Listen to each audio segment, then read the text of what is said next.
Continuation of Chapter 8, Audit Evidence. Subtopic 9, Transaction Cycles.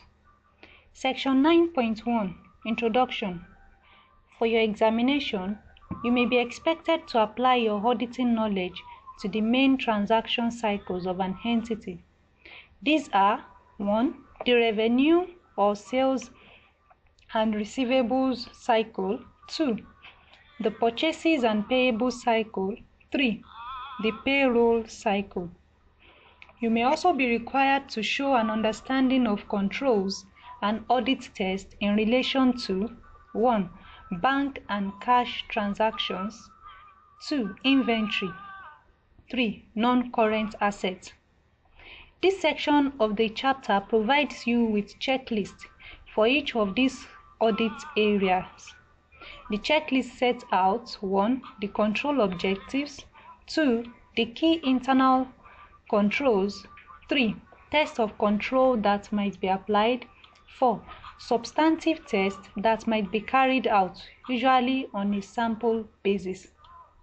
If you are not familiar with the items in the checklist, you should revise tests of control and substantive testing in your study material for basic audits and assurance. Section 9.2, Revenue and Receivables. The control objectives are: there must be proper authorization and recording of customer orders, goods returned, and allowances, that is, discounts given. Revenue must be recorded for all goods or services delivered. All documents and records must be recorded accurately. A policy should be established for the collection of receivables. The key controls are: segregation of duties, that is, order acceptance or dispatch invoicing. Check that a customer's order is within the customer's credit limit. Authorization of orders. Use of pre-numbered sales order forms. Dispatch notes should be pre-numbered and matched with sales order and invoices. Authorization of dispatches after checking. Invoices should be authorized for sending to customers after checking them for accuracy and against sales orders and dispatch notes.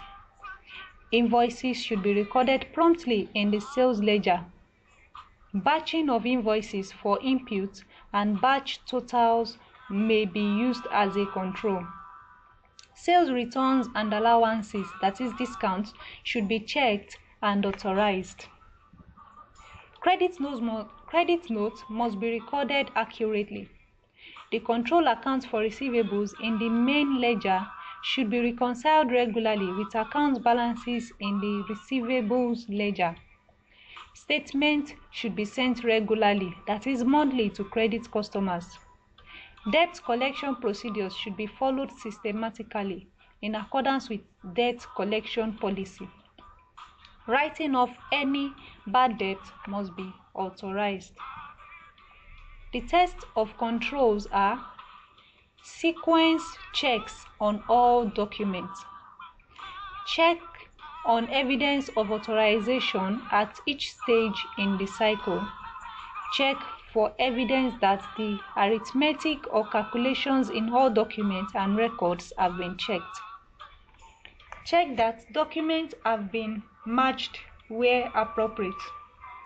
Check that control accounts reconciliation have been performed and reviewed with appropriate adjustments being made to the records. Substantive test. Check the accuracy of the arithmetic in Book of Prime Entry. Check entries in Book of Prime Entry back to the source documents. Check the accuracy of postings to ledgers. Check invoices and credit notes for accuracy in the arithmetic and pricing. Check that inventory records have been correctly updated for dispatches of goods to customers. Review control account reconciliation. Test the sales cutoff. Apply analytical procedures such as trend analysis for sales and gross profit margin. Section 9.3 Purchases and Payables. The control objectives are: goods and services are purchased with proper authority under proper procedures for the business from authorized suppliers and are inspected for description, quantity, and quality. The key controls are segregation of duties, that is, ordering, receipt of goods, recording invoices, and payment. Use of official pre-numbered documentation, that is, purchase orders. Appropriate authorization procedures should be used for orders and payments. The test of control are: sequence checks on all documents, that is, purchase orders, goods received, notes. Check on evidence of authorization at each stage in the purchasing cycle. Check for evidence that the arithmetic or calculations in all documents and records have been checked. The substantive tests are: to check the accuracy of the arithmetic in books of prime entry. Check entries in book of prime entry back to the source document. Check the accuracy of postings to ledgers. Before being recorded,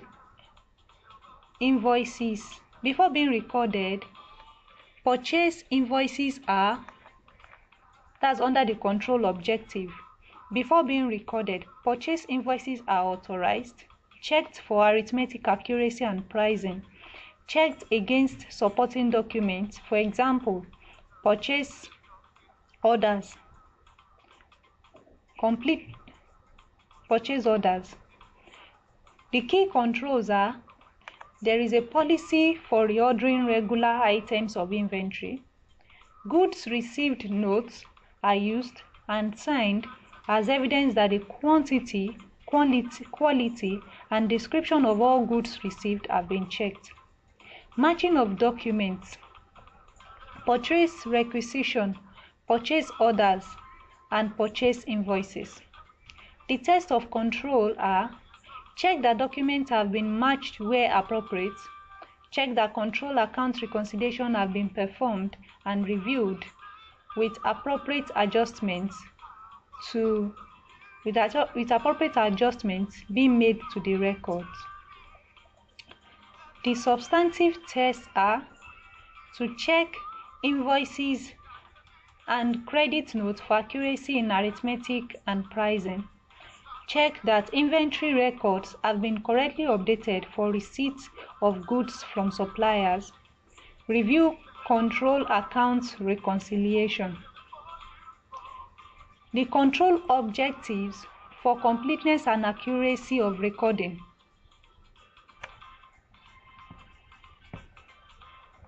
The key controls are matching of documents, that is, purchase requisition, purchase orders, and purchase invoices. For the other key controls are: procedures should exist for analyzing purchase invoices and recording them in the correct expense or asset accounts. Use of control accounts and batch total to ensure completeness and accuracy of processing. Accurate records should be kept of purchases returns, and this should be matched with credit notes from the suppliers. For the test of control, we should note that these tests of controls are essentially the same as for the revenue or sales and receivables cycle. The substantive tests are to test purchases cutoff, apply analytical procedures, Review other audit areas and prior year working papers for evidence of possible unrecorded liability.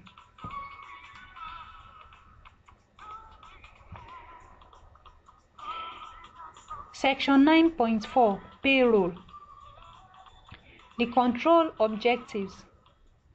Gross pay is calculated at the correct rate. Employees are paid only for work done.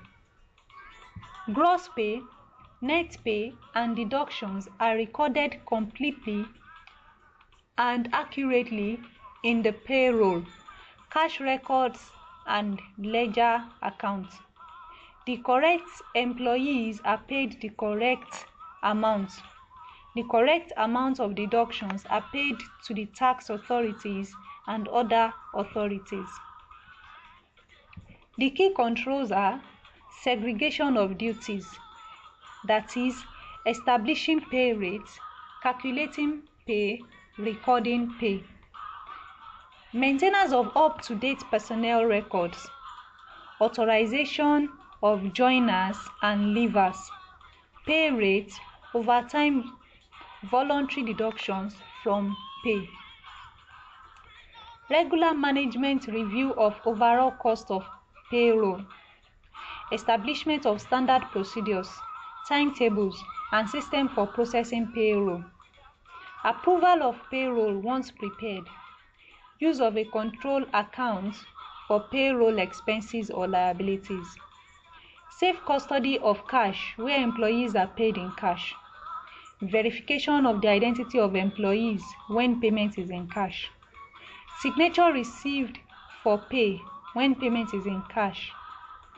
Custody and investigation of unclaimed pay packets when payment is in cash.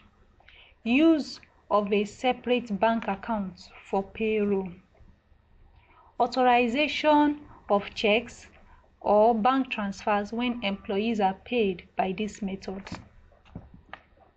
The tests of control are to check that payroll information is reconciled between periods and any changes between periods are explained. Entries in the wages control account, if used. The accuracy and completeness of ledger account entries. The accuracy of the arithmetic in payroll records. Check that the payroll records agree with cash or bank records. Agree payroll amounts to bank records. Review payroll for unusual amounts. When employees are paid in cash, check that unclaimed wages are kept safe and reasons for not claiming wages are explained. Attend and observe a distribution of pay. Compare names on payroll to names on pay packets. Examine signed receipts for pay. Check that no employee receives more than one pay packet.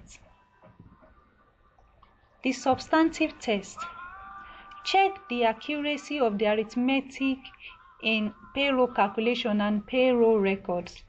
Check postings to ledger accounts. Check that correct pay rates are used. Check that correct authorized rates are used for statutory deductions such as tax and voluntary deductions. Check that overtime, bonuses, and similar payments have been properly authorized. Check that joiners are properly authorized. Check that employees have not been paid for periods before they join or after they leave. Check the pay for hours worked or output produced should be checked. The pay for hours worked or output produced should be checked against the authorized documentation. Check that payment of deductions have been made to the appropriate authorities. The signed receipts for wages paid in cash. Check that the correct entries have been made in the wages control account. Also, verify the existence of the sample of employees on the payroll. When wages are paid in cash, observe the distribution of pay packets. Carry out analytical procedures such as trend analysis, average pay by employees. Section 9.5 bank and cash. Control objectives. For bank, all monies belonging to the company is received and is promptly and accurately recorded. All payments are properly authorized and are promptly and accurately recorded. The key controls are segregation of duties, listing and prompt recording and banking of all receipts, authorization for all payments, regular reconciliation are performed and reviewed. There are sufficient physical custody control over checks and cash. Test of control. Review bank reconciliation for unusual items and evidence of management review of statements. Review cash book for unusual entries. Check addition in cash book and entries in ledgers. Review payment for evidence of authorization. The substantive tests are: send bank confirmation letters, check or prepare bank reconciliation statements, assess audit significance of other information in the reply from the bank, review large or round sum amounts just before and just after the reporting period, carry out analytical procedures. The control objectives for cash is as for bank above. The key controls also is as for bank above. The test of controls are: observe that procedures for opening mail and handling cash are being followed. Check amounts recorded as receipts against remittance advised from customers. Check the amount in receipt book or on till rows against paying in slips, that is paying in cash to the bank book and bank statements. Check whether cash is banked daily. Check payment out of cash taken, if any. Check petty cash payments for authorization. Check the documents that support any cash payments, for example, receipts. The substantive tests are: attend or carry out cash counts. Check that postings are made correctly to ledger accounts. Analytical procedures. Section 9.6 Inventories. Many of the points listed above in relation to the purchases cycle, for example, in relation to the receipts of goods, and the sales cycle, for example, in relation to the dispatch of goods, should also apply to the inventory system. For example, the requirements for authorization procedures and segregation of duties are the same. The table below focuses on additional points. Control objectives. Inventory in the inventory records should represent inventory that physically exists. Inventory is valued at the lower of cost and net realizable value. Inventory quantities are maintained at a level suitable to the business. The key controls: there should be regular inventory counts with reconciliation of physical counts to inventory records. Differences should be explained. Reviews of inventory for items where NRV may be below cost. Accurate, up-to-date inventory records are maintained. Inventory cut-off procedures are in place. Appropriate physical custody procedures should be in place. The tests of control are: review and observe inventory counting procedures. Check that any necessary changes to inventory records are made. Check that NRV reviews are performed. Confirm that cut-off procedures are operating. Review inventory levels for adequacy. Check that physical custody procedures are operational. that is applied in practice. Substantive test. Attend the inventory count. 2. Observe procedures. Record test counts. Record cutoff information. Check inventory valuation at lower of cost and net realizable value. Check inventory cutoff. Perform appropriate analytical review procedures. Confirm the existence of inventory held at outside locations. Check the treatment of inventory held on the client's premises but owned by a third party. Section 9.7 Non-current assets. Again, some of the controls and tests that are listed above, for example, the requirement that purchases or expenditures should be properly authorized, are also relevant here. The table below lists additional points. The control objectives are: records of non-current assets should be complete and correct. There should be adequate controls for the safe custody of non-current assets. Depreciation, revaluation, and disposals must be dealt with correctly. The key controls are use of authorized capital expenditure budgets and project evaluation techniques if appropriate. Use of a non-current asset register that is regularly checked and reconciled to the non-current asset account in the main ledger. Impairment reviews are performed as necessary. Tests of control. Check for the proper authorization of addition and disposal.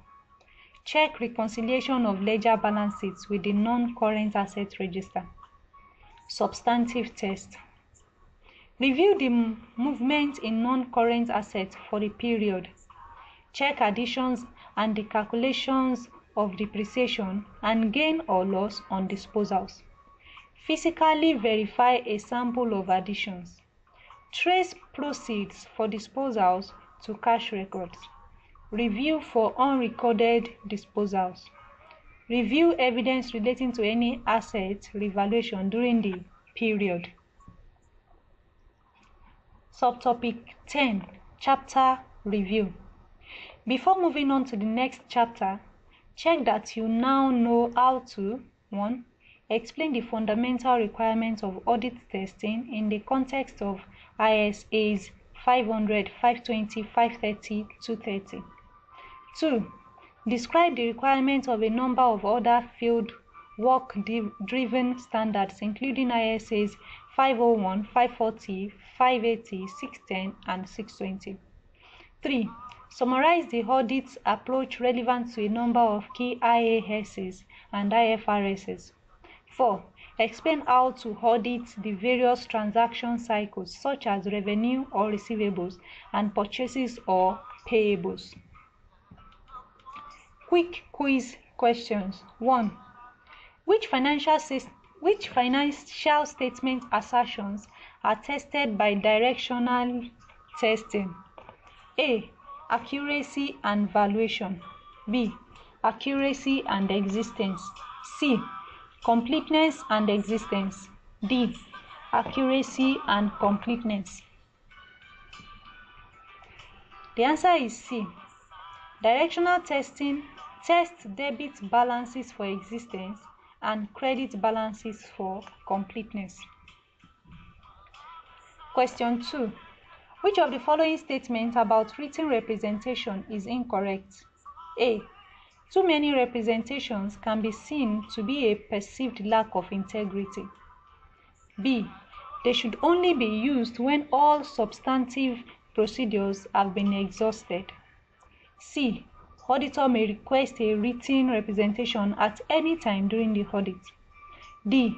If management are willing to provide a written representation, it may lead to a qualified audit opinion on the grounds of disagreement. The answer is D.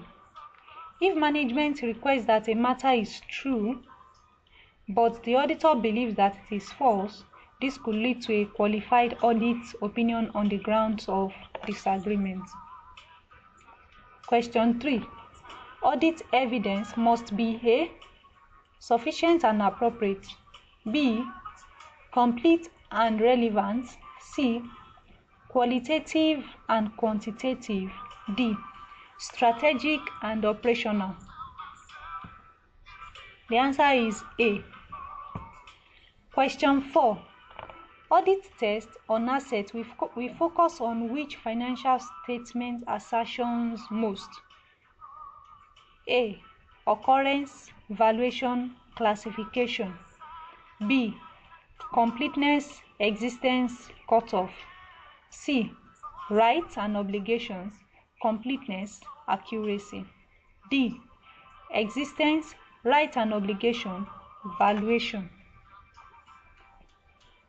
Answer is D. Question 5. When are analytical procedures unlikely to be a reliable source of audit evidence? A. When internal controls are strong.